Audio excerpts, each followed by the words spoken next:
Also అంటే పవిత్రమైన place లో అమ్మవారు వస్తుంది అని చెప్పి అందరికీ తెలుసు, కానీ అపవిత్రమైన ప్లేస్ లో కూడా అమ్మవారు వస్తుంది అని చెప్పి ఒక వ్యక్తి నాతో చెప్పడం జరిగింది.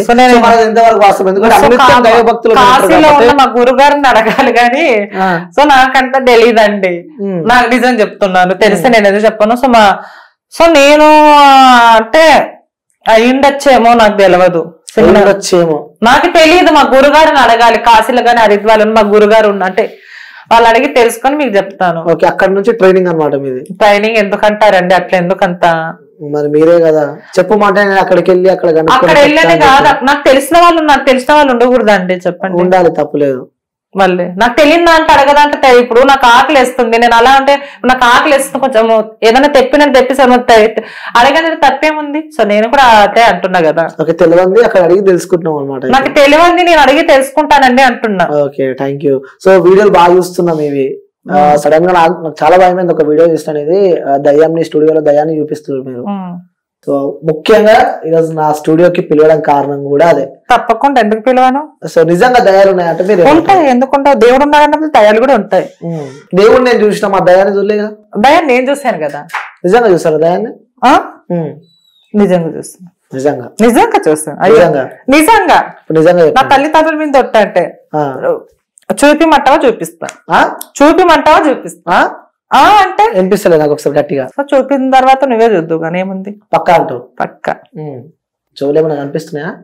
అట్లానే అట్లేదండి. నేను చూపించిన తర్వాత మీరు ఏమన్నానండి. ఓకే. హర హర మహాదేవ శబ్దం చేయబెట్టండి.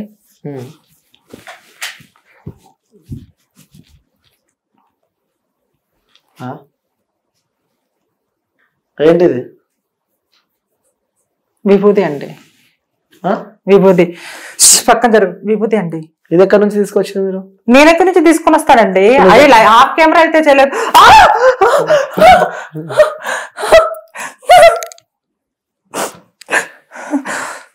దయ్యాలు ఉన్నాయి ఇక్కడ.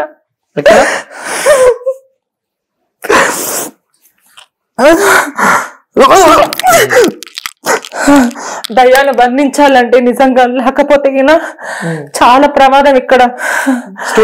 స్టూడియోలో ఉన్నాయా దయ్యాలు? ఉన్నాయండి. చూపించండి ఒకసారి. ఓం భగభగే భగని భాగో తెరి భగవా సకే ఓం క్రైం క్రీ పట్ స్వాహ.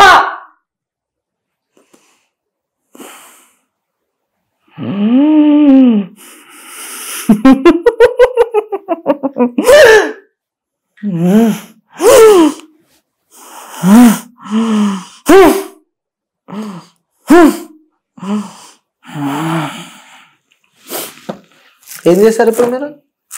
ఒక నిమిషం పట్టుకోండి, చూడండి. మీకు ఏమైనా డిఫరెంట్ గా కనబడుతుందా? ఏం లేదు కదా. ఒకసారి కెమెరా ముందు చూపించండి ఒకసారి. ఒక్క నిమిషం ఆగండి.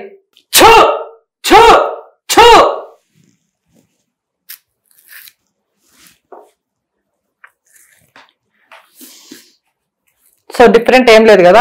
సో ఓం క్రైం క్రీం పట్ స్వాహ. ఇక్కడ ఉన్న దయ్యాలు మొత్తం ఇందులో బంధించబడుతున్నాయి. సో ఎక్కడైనా కానీ కత్తి ఉంటే అరటి పండుగ కట్ అవుతుంది, కానీ కత్తి లేకోకుండా ఈ దయ్యాలే అందులో చేరి అవి ఆత్మగా మారి అవి కట్ అయిపోతాయి. అర్థమవుతుందా? దయచేసి నా మాట వినండి, లేకపోతే మీకు విముక్తి కలగదు. ఓపెన్ చేయండి ఒకసారి. ఓకే.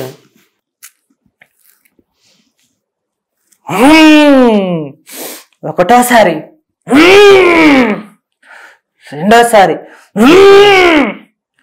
మూడోసారి, నాలుగోసారి. ఓకే, కట్టే ఉన్నాయి ఇక్కడ. సో ఆఫ్ కెమెరా అయితే ఏం చేయలేదు. సో ఆన్ కెమెరాలో కట్ ఉంటేనే కట్ మీకు బనానా ఇచ్చాను. ఏమైనా డిఫరెంట్ గా ఏమైనా ఉందంటే లేదు, నార్మల్ గానే ఉంది అన్నారు. సో ఓకే, ఒకసారి మళ్ళీ చూపించండి. ఓకే.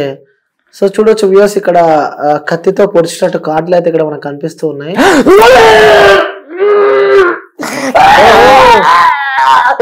మళ్ళీ దయ్యాలు వినిపించుకున్నాయి. వామ్మో.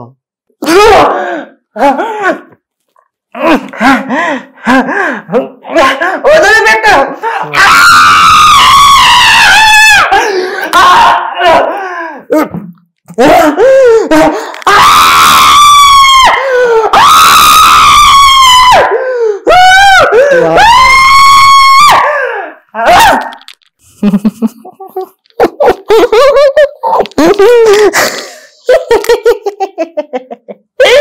అమ్మో.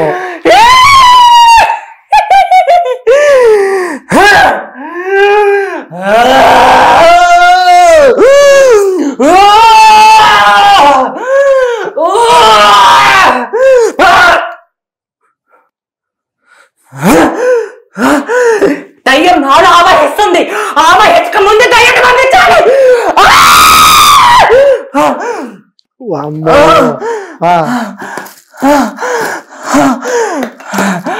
దయ్యాలను ఇప్పుడు బెల్లును బంధిస్తున్నా. ఓం భగవగే భగని భాగవతరి భగవాసకే ఓం క్రై క్రై పట్ సాహా.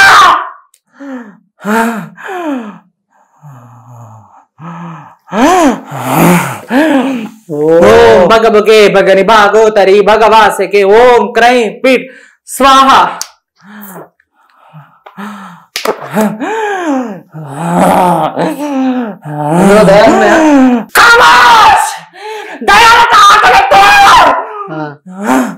చూపి దయాన్ని చూపి ఒకసారి అందులో నుంచి ఓం భగవగే భగని భాగవతరి భగవాసి ఓం పట్ స్వాహా స్వాహా స్వాహా. చేరకండి.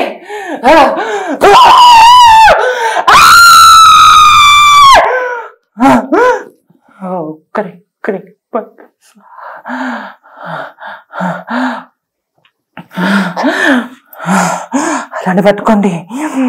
ఓం క్రీం క్లట్.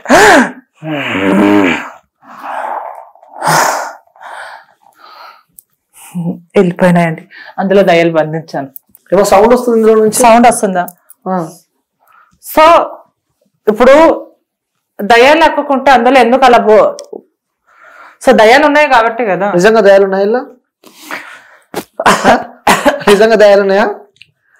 మాయా మంత్రం ఏమైనా ఉందా నేను కదా. సో ఇక్కడ అండి ఇక్కడ దాండి చెప్పండి ఒకసారి. ఇక్కడ దాండి నేను పట్టుకున్నా కదా చెప్పండి. సో నిజంగా ఉన్నాయి కదా. ప్రతిదానికి క్వశ్చన్ అడిగేదానికి నా దగ్గర ఆన్సర్ ఉండాలి కదా. నా దగ్గర ఏదైతే ఆన్సర్ ప్రతిదానికి మీరు ఏది అడిగినా నా దగ్గర ఆన్సర్ ఉండాలంటే మనం ఏం ముందే రాసుకున్నా స్క్రిప్ట్ ఇలా చదవకపోయినా జ్ఞానం ఎక్కువ ఉందని చెప్పి నేనైతే నేను ఇప్పుడు అదే అండి అంటున్నాను. ఏమంటున్నాను, నా మాటలు కూడా తడబడలేదు కదా. పర్ఫెక్ట్. నువ్వు నీ ప్లేస్ వేరే వాళ్ళు వచ్చి మాట్లాడు నా దగ్గర ఇది ఆన్సర్ వస్తుంది. నేను ఎక్కువ ఉండను. సో నా మైండ్ సెట్ వేరేగా ఉంటుంది.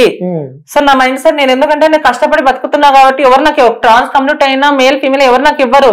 సో ఏంటంటే మంచి చెడ్డ ట్రాన్స్ కమ్యూనిటీ ఉంటాం కాబట్టి నాకు అప్పుడప్పుడు ఏదన్నా ఫంక్షన్ ఉన్నా, నా బర్త్డే ఉన్నా, వాళ్ళ బర్త్డే ఉన్నా పోయి 10 నిమిషాలు ఉండి ఒక 2 నిమిషాలు డాన్స్ ఆడి వచ్చేస్తాను. అంతవరకు నేను డాన్స్ ఆడండి. ఏదో నాకు వచ్చింది, ఏదో ప్రాక్టీస్ చేస్తున్నా లేకుంటే ఏదో వచ్చింది అని అంటున్నా.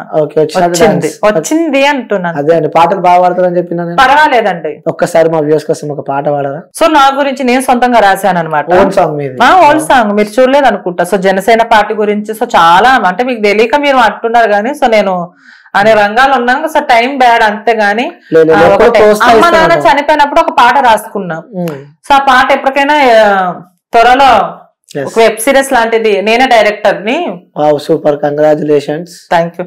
ఒక పాట రాశాను అనమాట. అమ్మ నాన్న దూరం అయితే ఎలా ఉంటుంది అని ఒక అంటే జో జో జోలాలి జో జో జోలాలి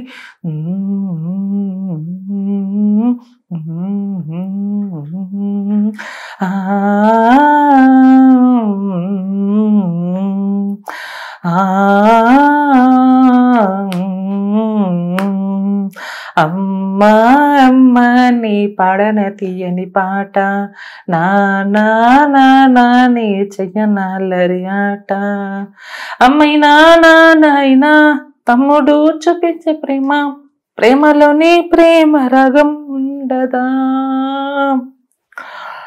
అమ్మ ఉంటే బాగుంటుంది, నాన్న ఉంటే సందడుంటుంది, వీళ్ళు లేకే కదా కథగా బాధగా మారింది. ఆహా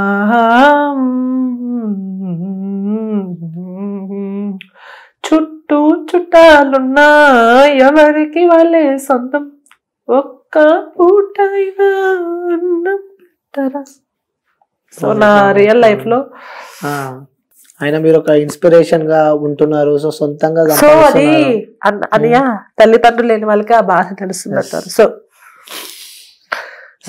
సో ఇది తల్లి గురించి. అంటే ఎప్పుడైనా గానీ ఇంకో సాంగ్ వచ్చి 2-3 సాంగ్ వేరే వాళ్ళు రాసింది పాడాను కమ్యూనిటీ గురించి. ఇంకోటి లవ్ సాంగ్. అంటే నేను అంటే ఫ్యూచర్ లో ఏదో ఒకటి మొబైల్లో గానీ సో మనం షార్ట్ ఫిలిమ్స్ ఇవి తీయాలంటే సో అవసరం లేదు. ఆల్రెడీ నేను షార్ట్ ఫిలిం కూడా చేశాను. సో చాలా మంది మెచ్చుకున్నారు. మీకు చూపిస్తే షాక్ అయిపోతాం. సో ఒక లవ్ సాంగ్ అంటే ఒక అబ్బాయి ఒక ట్రాన్స్జెండర్ ఇష్టపడితే ఎలా ఉంటుందో అలా